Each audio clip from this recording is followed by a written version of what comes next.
Here's a report out of California about a familiar site, and this kind of relates back to the opening monologue. But well, we'll play this first, and then I want to read some comments about this from people on the left, sort of how they interpreted and who they blame for it. But let's watch this. Locking up shelves to protect items is what some Rite Aid stores in Los Angeles are doing due to a rise in retail crime. It's really unfortunate. This is video of a store in Compton where you can see nearly all items are under a lock and key, from paper plates to candy. At this Rite Aid in Santa Ana, a different view.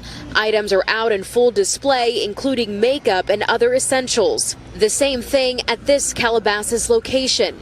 And in Beverly Hills, this Rite Aid has some beauty products locked in shelves. We did ask Rite Aid for more information on the security changes, if they are being made at specific stores or if they are being added to all.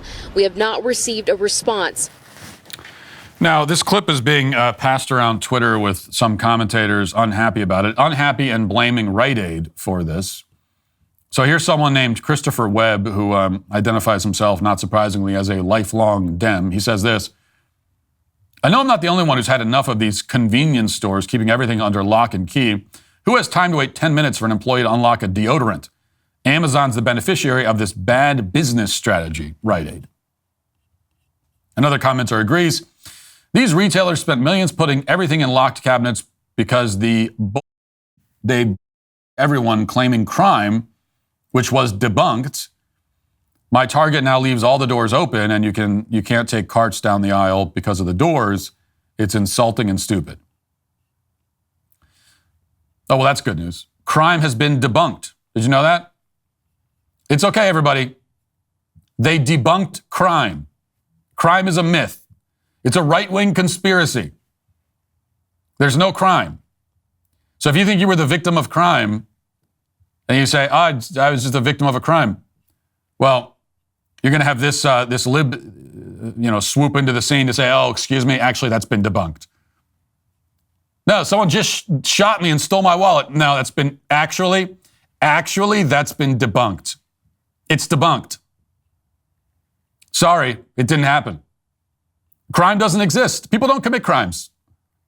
What are you talking about? It's never happened. So why are stores locking up merchandise? Well, because they enjoy losing money. They are deliberately making shopping less convenient for their customers because they want to lose money. This is it's a classic get poor quick scheme by these dastardly retailers. They're like anti-grifters. They're the opposite of grifters.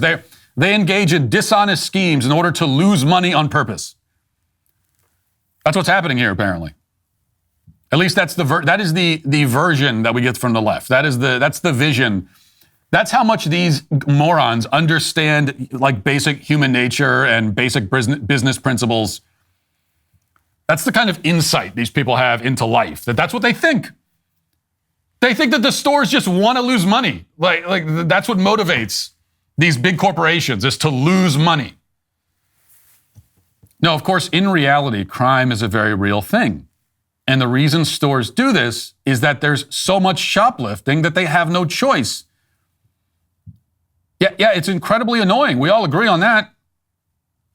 I was just in Walmart the other day, and they had like shampoo and razors locked behind glass. It was the first time in this Walmart, which I go to all the time, it was the first time that I'd seen that, and this was a recent development, that they put all that stuff behind glass.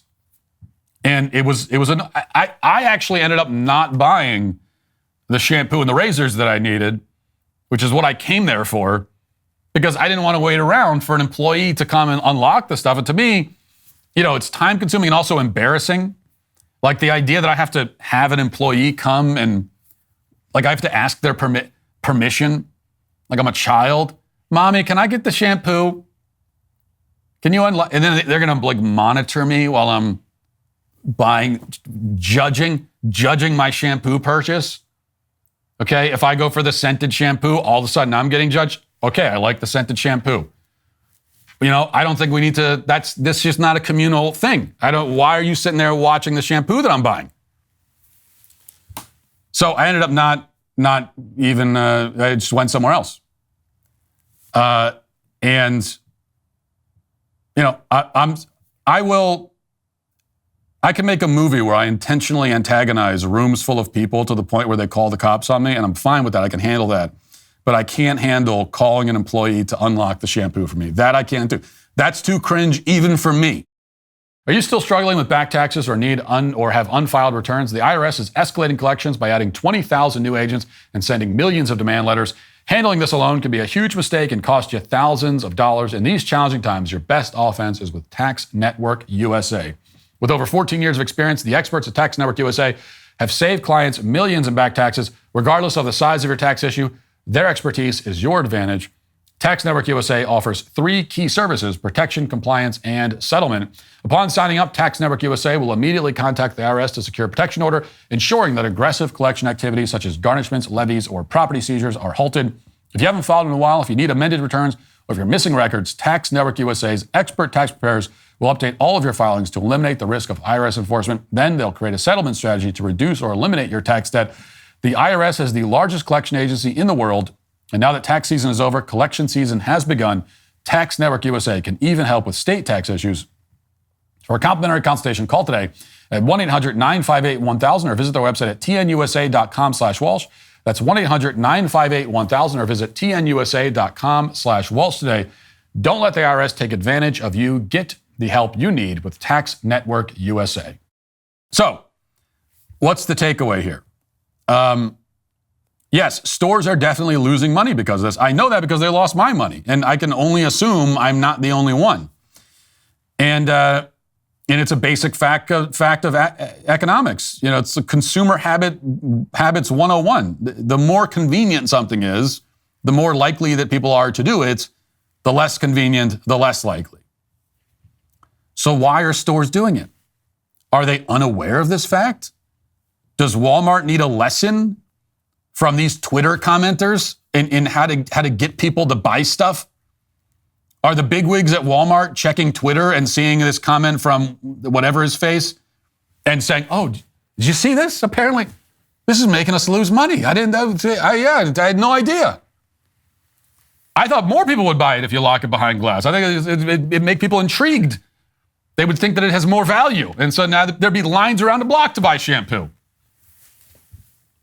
No, I don't think that's the way it's working. Walmart made like $650 billion last year, okay? They made enough to buy entire countries. And so I think they know a thing or two about consumer habits.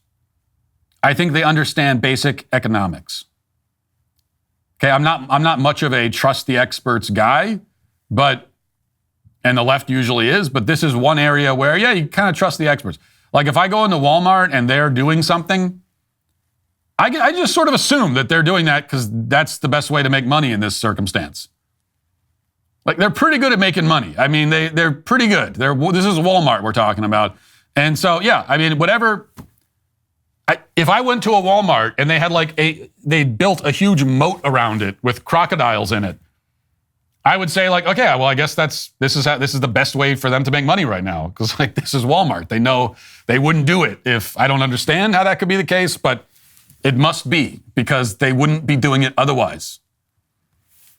And yet we do know that in a vacuum, certainly you lose money by putting the stuff behind glass. So what does that mean? It means that the shoplifting problem isn't just bad, it's really, really, really bad. That's the takeaway. That's the lesson that a rational person can draw, that Walmart and Rite Aid and all the rest of them, they're looking at this and they're saying, yeah, we're going to lose money if we lock all this stuff behind glass. We'll lose more if we don't. And so they're doing the least bad option. Shoplifting is a crisis. Crime is a crisis.